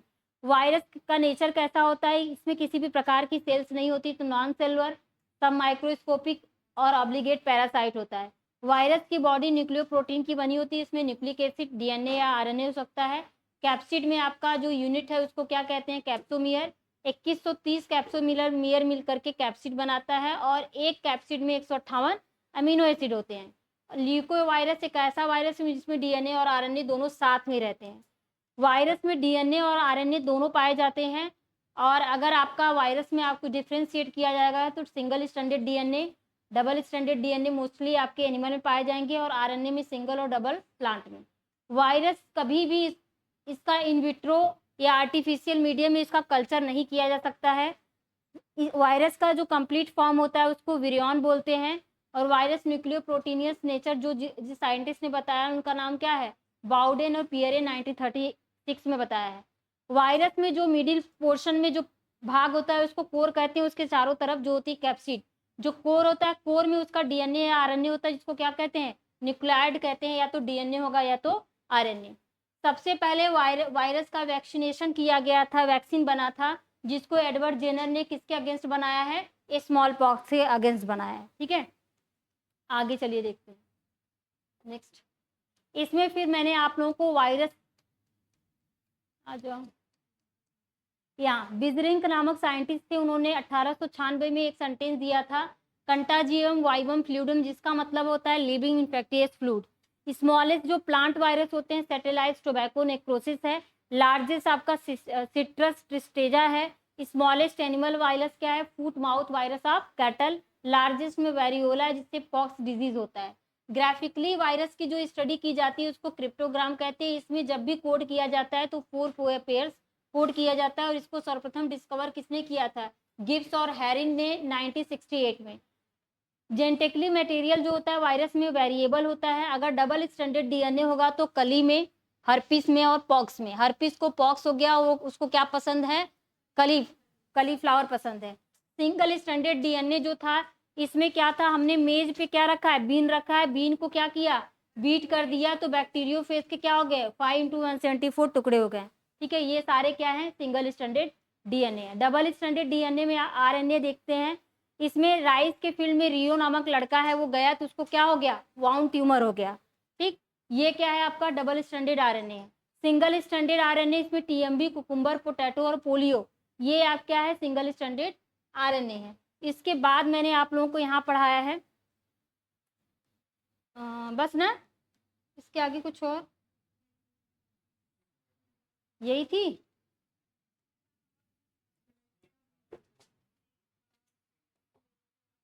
हाँ, सिमेट्री ऑफ वायरस, वायरस में सिमेट्री क्यूबिक, हेलिकल और कॉम्प्लेक्स है। क्यूबिक आपकी सिमेट्री हर्पिस, पोलियो, 5 × 174 एडिनो और बैक्टीरियोफेज में है। हेलिकल टीएमबी, इन्फ्लुएंजा, रेबीज में है। कॉम्प्लेक्स में आपका क्या है, पॉक्स और मेनी बैक्टीरियोफेज है। स्ट्रॉन्ग पैथोजेनिक नेचर जो आपका वायरस रखता है उसको कहते हैं वायरुलेंट। और हाई, सबसे ज्यादा आपका म्यूटेशन पावर एचआईवी और इन्फ्लुएंजा वायरस में पाया जाता है। नोट में देखते हैं कि शेप के अकॉर्डिंग वायरस को आपका डिवाइड किया गया है। रेबिस का जो शेप होता है बुलेट शेप होता है। स्मॉल का ब्रिक, बैक्टीरियोफेज का टैडपोल, एचआईवी का स्फेरिकल, कोरोना शेप का क्राउन शेप और टीएमबी कैसा होता है, रॉड शेप होता है। और आपके सिलेबस के अकॉर्डिंग आपको टीएमबी वायरस और बैक्टीरियोफेज वायरस पढ़ना है। अब हम लोग डालते हैं टीएमबी वायरस, लिखिए TMV virus, TMV virus, tobacco mosaic virus.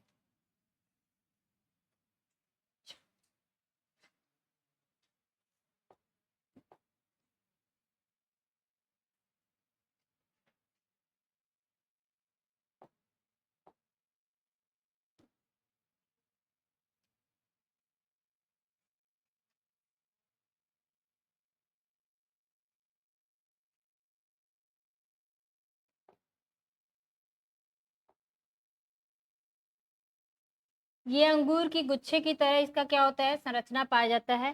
Tobacco mosaic virus में आप लोग बताइए इसमें कैसा डीएनए पाया जाता है। टीएमबी में क्या बताए थे, सिंगल स्टैंडर्ड आरएनए बताए थे ना। अभी नीचे बताई हूँ ना, वहां पे देखो क्या है, यही है ना, देख लीजिए उसको, देखो सिंगल स्टैंडर्ड आरएनए। ठीक है, क्या है, आरएनए भाई। हाँ, इसमें ये जो है, ये जो आपका गया है इसको कहते हैं कोर। ठीक है, ये क्या है, ये आपका सिंगल स्टैंडर्ड आरएनए क्या है, क्वाइल्ड है। और इसका अमाउंट लगभग कितना है, 5.6%। ठीक है, मतलब न्यूक्लिक एसिड कितना पाया जा रहा है, 5.6% 100 में से। और बाकी जो बचेगा ये क्या पाए जाएंगे, प्रोटीन, कैप्सिड उसके पाए जाएंगे। और ये क्या है आपका, कैप्सिड है। ठीक है, और कैप्सिड आपका 5.6 है, तो कैप्सिड कितना बचा, 94.6 बचेगा ना। इतने परसेंट इसमें क्या पाए जाते हैं, कैप्सिड। ये दोनों आपके क्वेश्चन पूछे गए हैं। क्वेश्चन में उल्टा करके पूछ देगा कि जो आपका टीएमबी है या जो वायरस है, वायरस में आपका न्यूक्लिक एसिड 5.6 है और कैप्सिड मतलब प्रोटीन, यहाँ क्या लिखेंगे, प्रोटीन, ये कितना है 94.6। ये क्वेश्चन बना हुआ है, ट्रू फॉल्स में इसी को अपोजिट कर दिया था। न्यूक्लिक एसिड को 94.6 कर दिया और प्रोटीन को क्या कर दिया 5.6। ये आपको परसेंट याद रखना है दोनों का। न्यूक्लिक एसिड 5, अरे भाई याद करो, डीएनए आरएनए थोड़ा ही होगा ना, प्रोटीन तो ढेर सारी बनाएगी ना, तो प्रोटीन का अमाउंट ज्यादा होगा और न्यूक्लिक एसिड का कम। इसको करिए। और जो कैप्सिड बनी है, कैप्सिड की यूनिट क्या होती है बेटा, कैप्सोमियर। और कैप्सोमियर की संख्या कितनी है, लगभग ये सारे बने हैं 2130। और एक कैप्सोमियर में हाँ 158 अमीनो एसिड से बना है। देखो प्रोटीन क्या होती है, प्रोटीन की यूनिट क्या होती है बेटा, अमीनो एसिड। जैसे आपका कार्बोहाइड्रेट है, इसकी यूनिट क्या होती है, ग्लूकोज हो जाएगी, जिसको मोनोसैकेराइड्स कहेंगे। ठीक है, प्रोटीन की क्या होती है, अमीनो एसिड। फैट की क्या होती है, फैटी एसिड एंड ग्लिसरॉल। ठीक है, समझ में आया, इतना समझ में आया ना आप लोगों को। तो ये आपका क्या है, प्रोटीन है, प्रोटीन की यूनिट क्या होती है, अमीनो एसिड। तो लगभग अगर अमीनो एसिड को इस तरीके से चेन से हम जोड़ते चले जाएंगे, जब जोड़ते जोड़ते जाते हैं तो लगभग जब 51 अमीनो एसिड इस तरीके से जुड़ती है तो पहली आपकी क्या बनती है, प्रोटीन, इंसुलिन। और एक अमीनो एसिड दूसरे अमीनो एसिड से जुड़ी हुई है तो इसको कहते हैं पेप्टाइड बॉन्ड। क्या कहते हैं, पेप्टाइड बॉन्ड। प्रोटीन के बीच में कौन सी बॉन्ड पाई जाएगी, पेप्टाइड बॉन्ड। कार्बोहाइड्रेट में ग्लूकोज ग्लूकोज ग्लूकोज जुड़ता जाता है तो इसमें कार्बोहाइड्रेट में जो बाइंड पाई जाए इसको बोलते हैं ग्लाइकोसिडिक बॉन्ड। क्या कहते हैं, ग्लाइकोसिडिक बॉन्ड बोलते हैं। और जो आपका फैट है, फैट में एक फैटी एसिड एक ग्लिसरॉल, एक फैटी एसिड ग्लिसरॉल, ये जुड़ता है तो इसको कौन सा बॉन्ड कहते हैं, एस्टर बॉन्ड। क्या कहते हैं, एस्टर बॉन्ड। और डीएनए में जब आपका डीएनए में न्यूक्लियोटाइड न्यूक्लियोटाइड न्यूक्लियोटाइड जुड़ता जाता है तो इसको कहते हैं फास्फोडाइएस्टर बॉन्ड कहते हैं। ठीक है, सारे बॉन्ड समझ में आया। कार्बोहाइड्रेट में ग्लाइकोसिडिक बॉन्ड, प्रोटीन में पेप्टाइड बॉन्ड, फैट में एस्टर बॉन्ड, न्यूक्लिक एसिड या डीएनए में फास्फोडाइएस्टर बॉन्ड। ठीक है, तो यहाँ हम क्या कर रहे हैं, प्रोटीन है तो प्रोटीन में कौन सा बॉन्ड पाया जाएगा, पेप्टाइड। और प्रोटीन की जो यूनिट होती है अमीनो एसिड, 158 अमीनो एसिड मिल करके एक कैप्सोमियर बनाते हैं, मतलब एक कैप्सिड बनती है। ये क्या होती है, आपकी प्रोटीन। इसको आपको समझाने के लिए था। तो यहाँ तक हो गया। अब आप लोग इसके आगे लिखिए।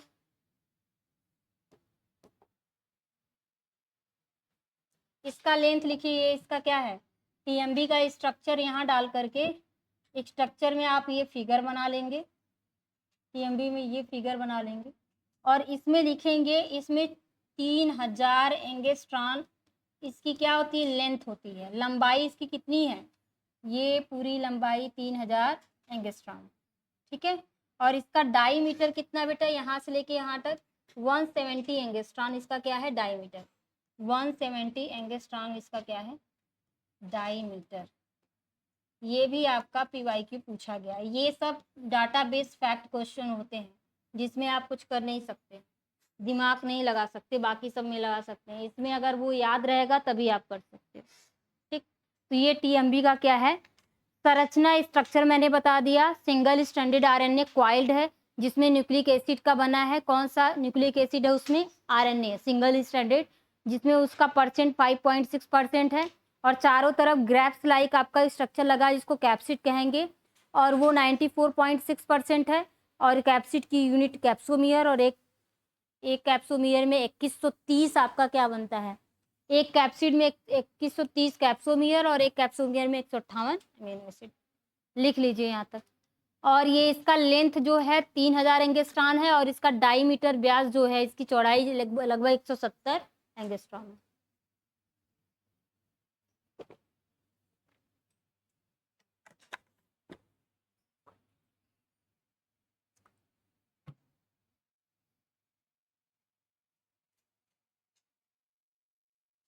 ये बन जाए तो इसके नीचे इसका हम फीचर लिखवा दे, खत्म हो जाए टीएमबी। 10 मिनट है, करवा दे फटाफट।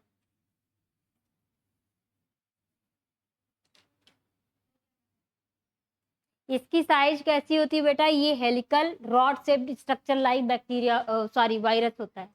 लिखिए, टीएमबी इज अ हॉलो, लिखो, TMV is a hollow helical, ये थोड़ा नीचे से लिख लीजिएगा, मैं ऊपर से लिख दी, अच्छा यहाँ से। TMV is a hollow helical rod shaped virus. ठीक है, कैसा है? रॉड शेप, देख रहे हैं ऐसे लंबे लंबे रॉड की तरह बने।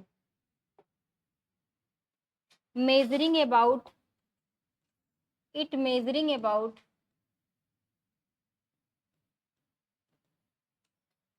इसको मेजर किया जाता है 3000 एंगस्ट्रॉम लेंथ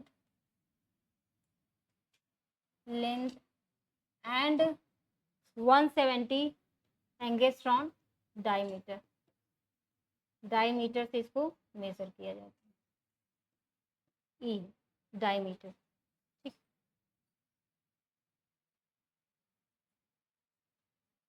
आर फ्रैंकलिन ने इसको कैलकुलेट किया है। Are Franklin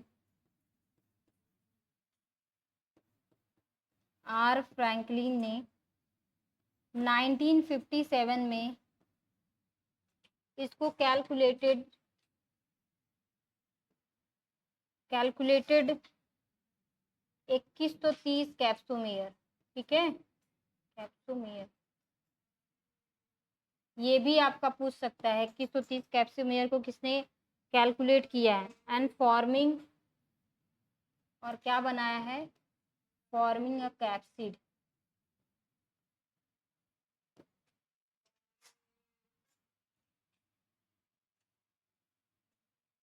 the molecular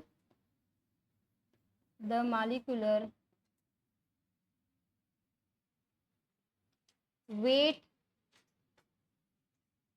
of each capsomer लगभग 1,73,000 लाख होता है। ठीक है, इतना इसका मालिकुलर वेट होता है भाई।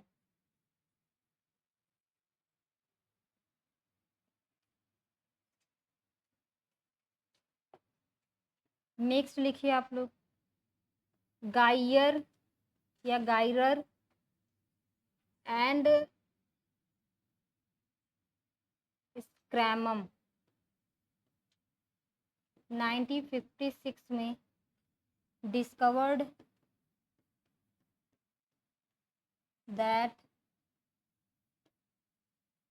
RNA is a genetic material of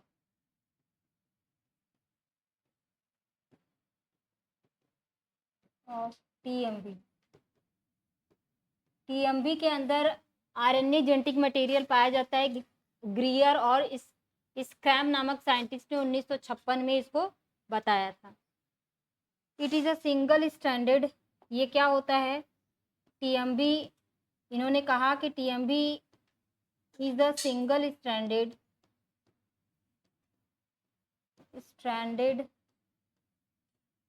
RNA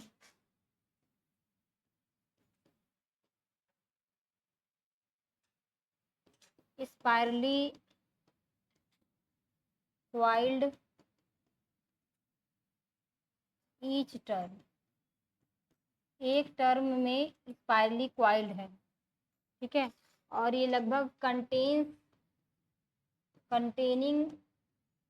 49 nucleo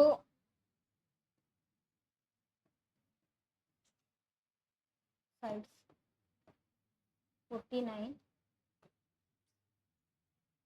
Tide होगा, टाइड RNA है ना, 49 न्यूक्लियोटाइड क्या करता है, एक टर्न में लगभग यहाँ से ऐसे ऐसे करके एक टर्न में लगभग 49 न्यूक्लियोटाइड से बना हुआ है, स्पाइरली अरेंज। ये आपका टीएमबी था, टीएमबी खत्म हो गया। ठीक है, कल आप लोगों को पढ़ाऊंगी बैक्टीरियोफेज। ठीक है, फिर उसके बाद वायरस में प्रियॉन से होने वाले डिजीज, प्रियॉन क्या है, वायरॉइड्स क्या है, ये सारी चीजें कल टर्म समझाऊंगी। लाइटिक लाइसोजेनिक साइकिल क्या है, प्रोफेज क्या है। ठीक है, एक प्रोफेज दूसरा होता है सेल साइकिल का, एक प्रोफेज दूसरा होता है। ठीक है, तो प्रोफेज कल टेस्ट है, कल के बाद मंडे से फिर पढ़ाऊंगी। कल आप लोगों का टेस्ट है, कल आके टेस्ट देना है। जितना मॉडल पेपर मिल रहा है रख लो, फिर बाद में नहीं मिलेगा। ये मॉडल पेपर ऐसा नहीं सर दे देंगे, कोई नहीं दे रहे, वो देंगे ही नहीं। पूरे सिलेबस, मॉडल पेपर का मतलब होता है होल सिलेबस, वो पूरे सिलेबस से रहेगा, उसको आप लोग को करना है। ठीक है, इस बार मैंने कोशिश किया थोड़ा सा इजी बनाया। ठीक है, हर टॉपिक को टच किया है, इस बार थोड़ा इजी है, उसके कंपैरिजन थोड़ा सा है, पर बहुत इतना हार्ड भी नहीं दी थी। 10-12 क्वेश्चन छोड़ करके बाकी तो आना चाहिए था। जो लोग पढ़ चुके हैं उनकी तो बात ही छोड़ दो, उनको तो वो भी 10-12 कैसे छोड़ देंगे। मेहनत करिएगा, सारे सारे मैंने टच किया है, जितना आप, जो बच्चा जहाँ तक आया है, जहाँ तक पढ़ा है वहाँ तक पढ़ेगा, पर टेस्ट पेपर आके देगा, ताकि उसके पास मॉडल पेपर का कलेक्शन रहे। और ये किसी में बांट मत देना, अपने पास रखना। ठीक है, क्योंकि क्वेश्चन मैंने खुद से फॉर्मेट किया है, तो अच्छे क्वेश्चन है कि जो एग्जाम में फंसेंगे। जब एग्जाम टाइम आएगा ना, तुम लोग इतना ट्रेंड हो जाओगे, तुम लोग के पास इतना क्वेश्चन का खाली रिवीजन करने के लिए रहेगा कि तुम लोग बस अपना चैप्टर एक बार ऐसे पलटोगे, पढ़ोगे, और उससे जितना मैं आप लोगों को मॉडल पेपर, वनडे एग्जाम का, फिर जो टेस्ट सीरीज वहां चलाऊंगी, इतना कर लोगे भाई। 125 क्वेश्चन कहाँ से देगा, 5 क्वेश्चन उड़ा सकता है, बाकी तो 120 तो वहीं से देगा। सिलेक्शन तो तय है ना, पर ये भी जानना कि कंपटीशन भी हाई रहेगा, पर आप लोग पढ़ोगे तब। ठीक है, तो आज की क्लास में इतना ही। Thank you to everyone. बाकी जिसको ना समझ में आया भाई पूछ सकता है, इसमें जिसको जो डाउट है वो पूछ सकता है। ठीक है,